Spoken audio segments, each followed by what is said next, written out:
വസന്ത് തെങ്ങുംപള്ളി, എന്തുകൊണ്ട് ഇതിനെ സംശയ കണ്ണുകളോടുകൂടി പ്രതിപക്ഷം കാണുന്നു?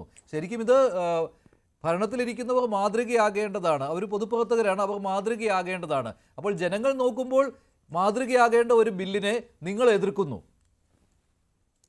അല്ല, തീർച്ചയായും ശ്രീ മഞ്ജുഷ്, പൊതുപ്രവർത്തകർ മാതൃക കാണിക്കണം. അവർക്ക് എത്തിക്കലായ, അതായത് ധാർമ്മികപരമായ ചില ഉത്തരവാദിത്തങ്ങളുണ്ട്. അതുകൊണ്ടാണല്ലോ റെയിൽവേ ദുരന്തത്തിൽ രാജ്യത്ത് ആദ്യമായി റെയിൽ മന്ത്രി രാജിവെച്ചത്. അതുകൊണ്ടാണല്ലോ മുംബൈ ഭീകരാക്രമണം ഉണ്ടാകുമ്പോൾ രാജ്യത്തെ മന്ത്രി രാജിവെക്കുന്നത്. അങ്ങനെ വിവിധ കാര്യങ്ങളിൽ ധാർമ്മിക ഉത്തരവാദിത്വം എടുത്ത് രാജിവെച്ച ഒരുപാട് പേർ കോൺഗ്രസിൽ, ആ കോൺഗ്രസ് സർക്കാരുകളിൽ നമ്മളുടെ മുമ്പിൽ ഉണ്ട്. എന്നാൽ ഈ ധാർമ്മികത ഒന്നും പാലിക്കാതെയാണ് ബി ജെ പിയുടെ ഗവൺമെന്റുകളും മുമ്പോട്ട് പോകുന്നത് എന്ന യാഥാർത്ഥ്യവും നമ്മുടെ മുമ്പിൽ നിൽക്കുകയാണ്.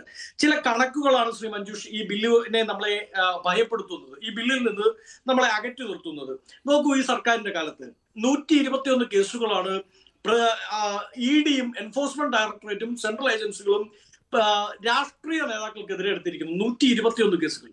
അതിൽ 115 കേസുകൾ പ്രതിപക്ഷ നേതാക്കൾക്കെതിരാണ്. നോക്കൂ, അതിൽ 96 കേസുകൾ കോൺഗ്രസ് നേതാക്കൾക്കെതിരാണ്.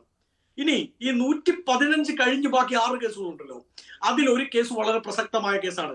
അത് വസുന്ധര രാജെ സിന്ധ്യയുടെ മകനെതിരായി എടുത്ത കേസാണ്. ഏതാണ് സിനാറിയോ എന്നറിയാമോ? ഏതാണ് ആ ഒരു സാഹചര്യം എന്നറിയാമോ? രാജസ്ഥാൻ തെരഞ്ഞെടുപ്പിൽ BJPക്ക് ഭൂരിപക്ഷം കിട്ടുന്നു.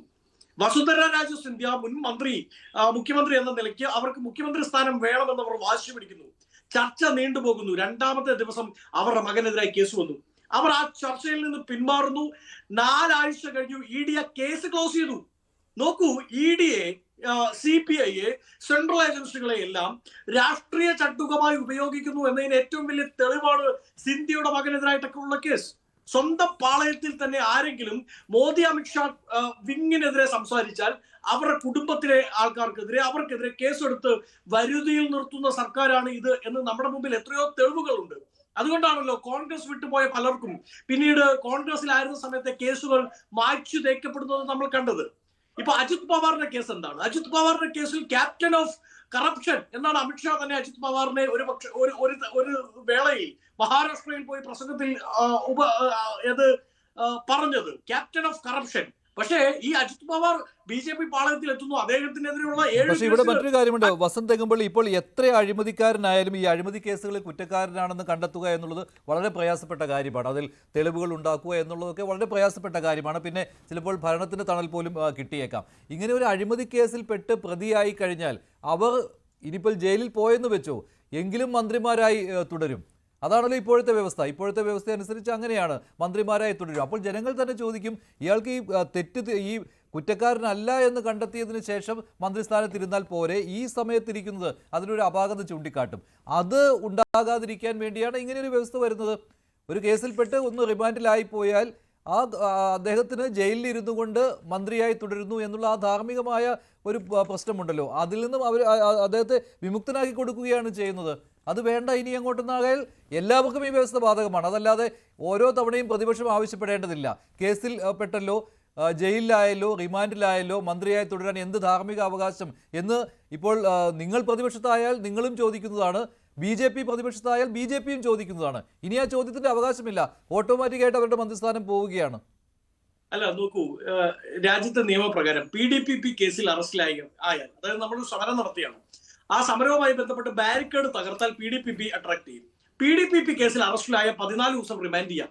ആദ്യത്തെ ശിക്ഷ എന്ന് പറയുന്നത് 14 ദിവസത്തെ റിമാൻഡാണ്.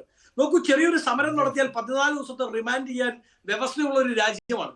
ആ രാജ്യത്ത് 30 ദിവസത്തെ ജയിൽവാസം എന്ന് പറയുന്നത് ഒരു ചെറിയ സ്പാൻ. മറ്റൊരു കാര്യമുണ്ട്, അതിനകത്ത് മറ്റൊരു വ്യവസ്ഥയുണ്ട്. 5 വർഷമെങ്കിലും ജയിൽ ശിക്ഷ കിട്ടാവുന്ന കുറ്റമായിരിക്കണം എന്നുകൂടിയുണ്ട്.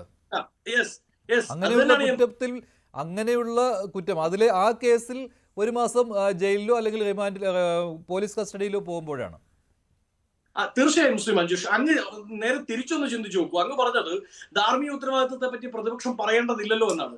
മറിച്ച് ഇപ്പോ ഏതെങ്കിലും ഒരു സംസ്ഥാനത്തെ മുഖ്യമന്ത്രി അത് കേന്ദ്രത്തിന് അനുചിതനല്ലെങ്കിൽ, കേന്ദ്രവുമായി ചേർന്നു പോകുന്ന ആളല്ലെങ്കിൽ, കേന്ദ്രത്തിലെ ഏജൻസികളെ ഉപയോഗിച്ചുകൊണ്ട് അങ്ങീ പറയുന്ന 5 വർഷത്തെ ജയിൽവാസം അട്രാക്ട് ചെയ്യുന്ന ഏത് വകുപ്പാണ് കേന്ദ്ര സർക്കാരിൽ നിന്ന് ഇടാൻ സാധിക്കാത്തത്?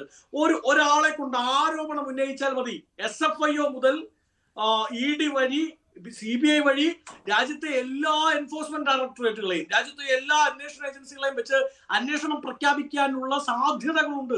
ആ സാധ്യതകൾ അവർ ഉപയോഗിച്ചതിന്റെ കണക്കാണ് ഞാൻ ശരിയാണ്. അപ്പം മറുവശത്ത് യഥാർത്ഥത്തിൽ അഴിമതിയിൽപ്പെട്ടിരിക്കുന്ന ഒരു മുഖ്യമന്ത്രിയാണെങ്കിൽ എന്നുകൂടിയുള്ള ഒരു പ്രശ്നം കൂടിയുണ്ട് കേട്ടോ. അപ്പോൾ അങ്ങനെയുള്ള ഒരാൾക്ക് കൂടി ഇതിൽ പ്രൊട്ടക്ഷൻ കിട്ടുന്നതാണോ നല്ലത്? ഈ പറഞ്ഞ ഒരാൾക്കെതിരെ ഇപ്പോൾ കള്ളക്കേസ് എടുക്കുന്നു എന്നാണല്ലോ പറഞ്ഞത്.